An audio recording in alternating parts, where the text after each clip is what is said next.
¿Te acordás cómo lo hacías el año pasado? ¿Y hace 5 años? El gran salto en los modos de hacer. Educación, servicios, salud y trabajo. ¿Y a vos, la evolución? ¿En qué te cambió la vida?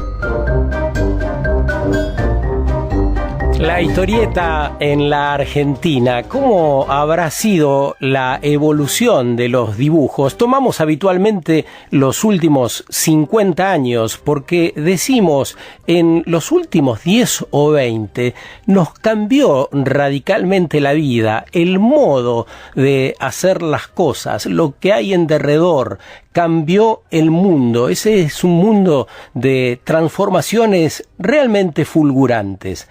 Hoy la historieta con Tute nos ayudará a poder recorrer este último tramo de la historia que, insistimos, nos parece ha tenido cambios significativos.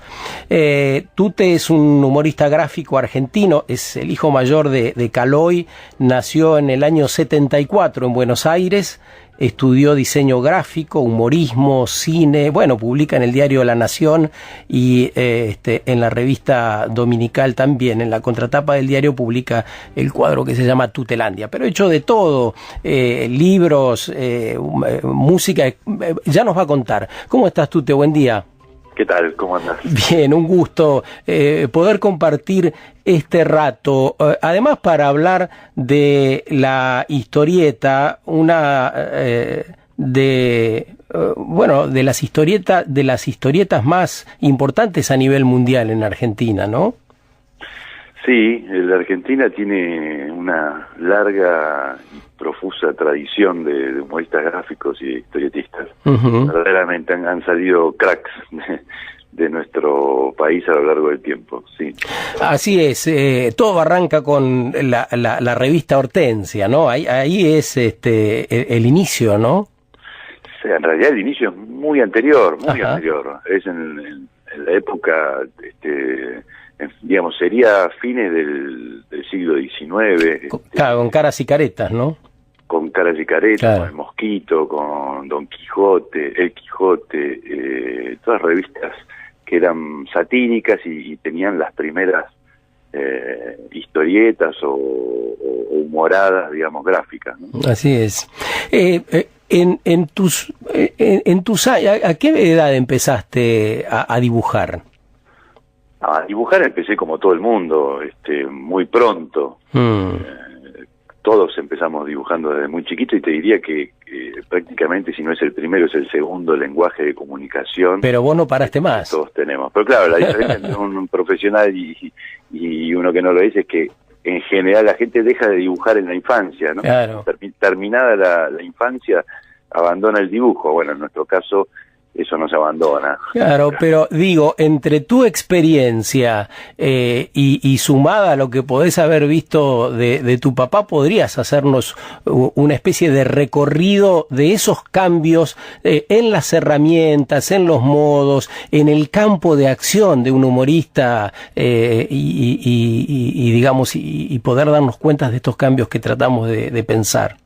Sí, naturalmente se fueron dando muchísimos cambios a todo nivel, ¿no? A nivel social, a nivel político y a nivel tecnológico. Uh-huh. Y fue cambiando conforme fue cambiando la sociedad, el humor también, ¿no? El humor es una especie de reflejo de la sociedad, uh-huh. Para decir algo a grandes rasgos. Entonces, a medida que la sociedad va cambiando, evolucionando, involucionando o lo que sea, el humor va acompañando esos procesos. ¿Y las temáticas cambian, Tute? ¿Las temáticas? Sí. Sí, por supuesto. Vos pensás que mi viejo, por ejemplo, trabajó buena parte de su carrera bajo las tijeras, digamos, de la censura política, en pleno proceso militar. Sí. Entonces el humor naturalmente estaba sugestionado por esa mirada, ¿no?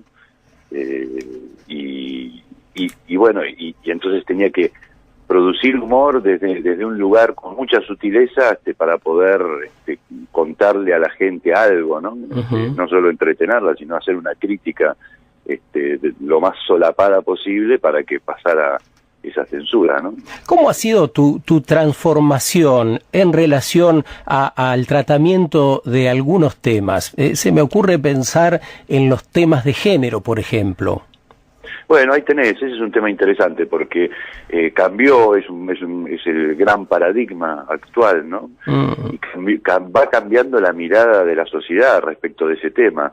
Y yo como humorista, no lo voy a hablar por todos, hablo por mí, me vi en la obligación de actualizar mi mirada y de actualizar mi dibujo también y mi modo de abordar ese tema, ¿no? Es decir, poder correrme, y fue un gran desafío interno, poder correrme de los estereotipos con los que usualmente trabaja el humor gráfico y la historieta, y poder incorporar cosas que ya estaban en mi mirada, ¿no? Y que sin embargo todavía no estaban en mi dibujo. Claro. Es decir, que venía demorado el dibujo respecto de mi cabeza y de mi mirada. Así que ese fue todo un desafío, como por ejemplo poder incorporar la homosexualidad en el dibujo, que no siempre sea una pareja hombre-mujer, ¿no? Eso es. Que no sea siempre hétero. Si yo voy por la calle y me cruzo de todo, porque siempre tengo que dibujar lo mismo, ¿no?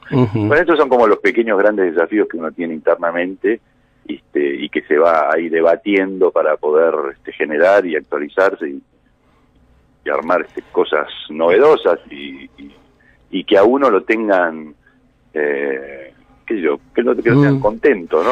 Sí, me da la impresión que la cuestión del ambiente, por ejemplo, la cuestión de la contaminación, de el uso desbocado de los suelos, la producción inacabada, el tema del consumo desmedido, es una temática que el humorismo toca desde mucho antes, aún de que haya cierta conciencia en la sociedad. ¿Qué pensás?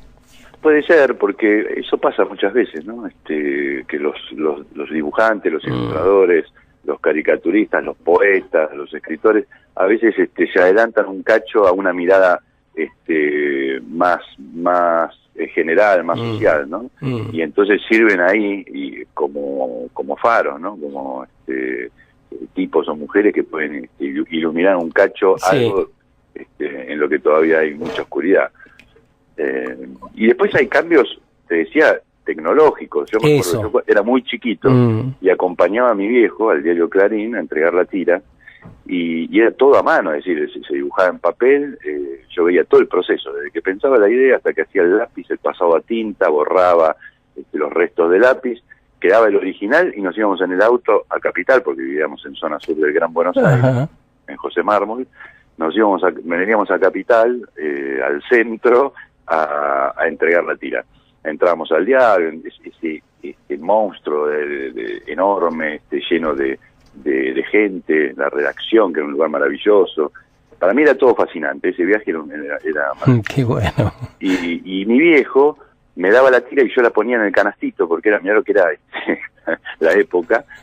Había un canastito y un sistema de roldana con una manijita, y vos ponías ahí en el canastito la tira y bajabas con la manijita la tira, que bajaba al piso inferior, que estaba diagramación, y gritaban material, y de abajo la atajaban, ¿no? Lo puedo imaginar perfectamente, ese canastito, ese cesto, donde los periodistas también ponían sus crónicas en la época. Y abajo estaban los tipos de delantales azules, que eran los diagramadores con las mesas, las reglas, y un gran olor a tinta que lo inundaba todo, ¿no? Increíble, porque además hacíamos todo el circuito. Una vez que entregábamos la tira, pasamos por la sala de máquinas donde se imprimía el diario, y que era ensordecedor y alucinante.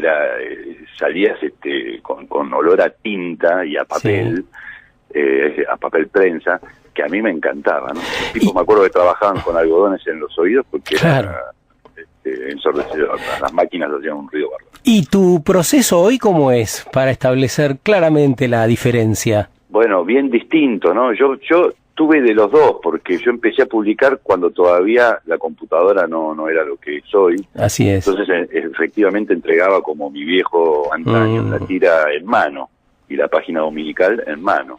Pero eso después se modificó notablemente por la aparición del email y la computadora, y empecé a escanear mis dibujos y a hacer el proceso mitad artesanalmente, es decir, sigo dibujando en papel, ¿no? Con lápiz y marcadores y goma de borrar, pero luego eso lo escaneo y aplico el color en la computadora, en el programa. Claro. Una vez que tengo el original, que ya mi original es digital, ¿no? Es decir, porque como termina el dibujo, está dentro de la computadora. En el papel solamente me queda el dibujo en negro, línea negra.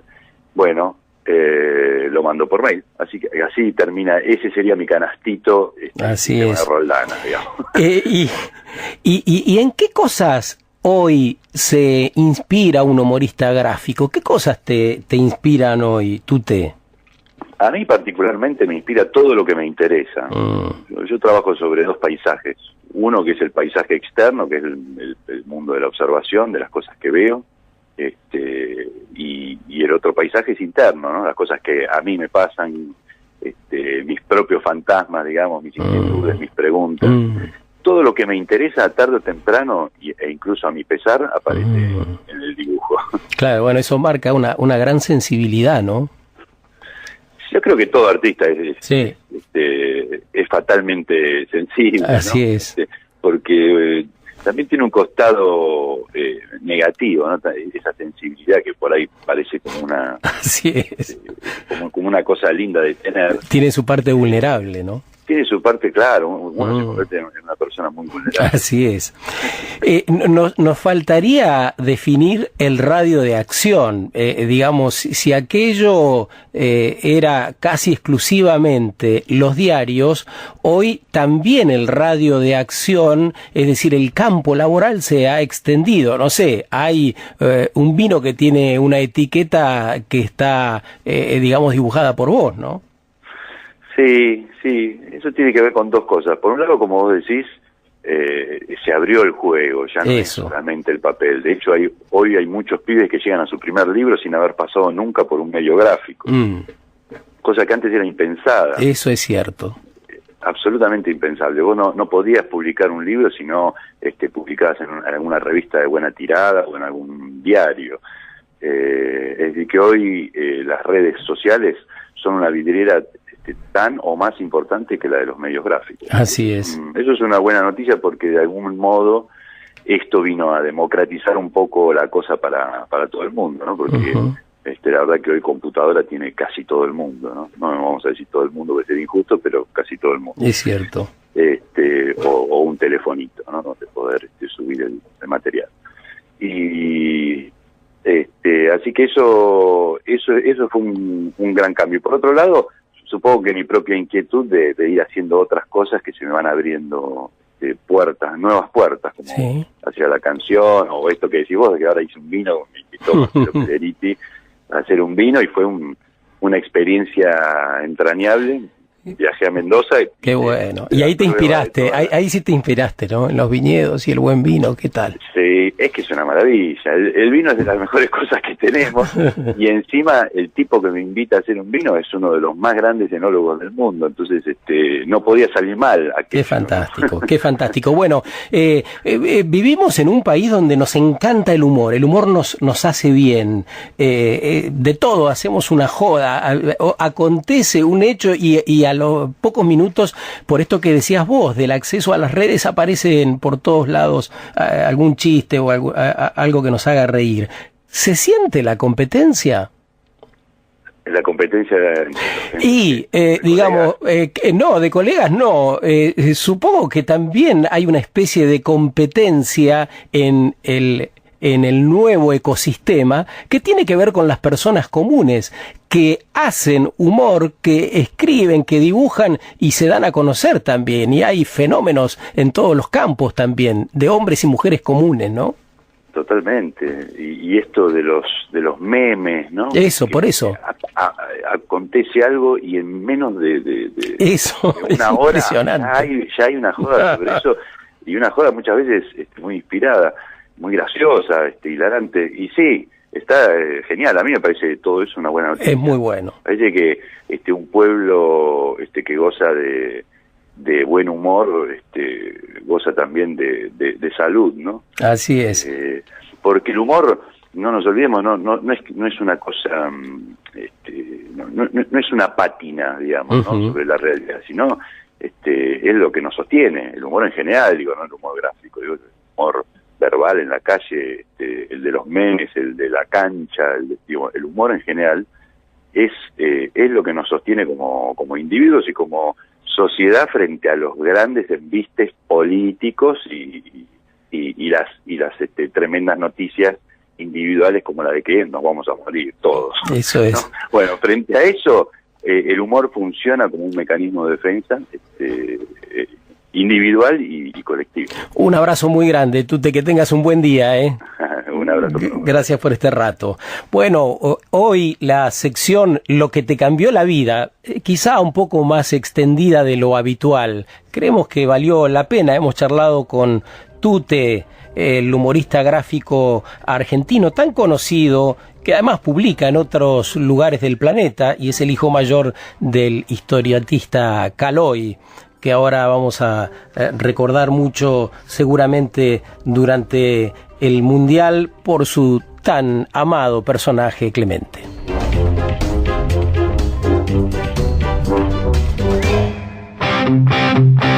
Esto recién empieza. Conecta con nosotros. Conecta con vos. Conecta con los otros. Sábado Verde. Radio los sábados. Podcast cuando vos quieras.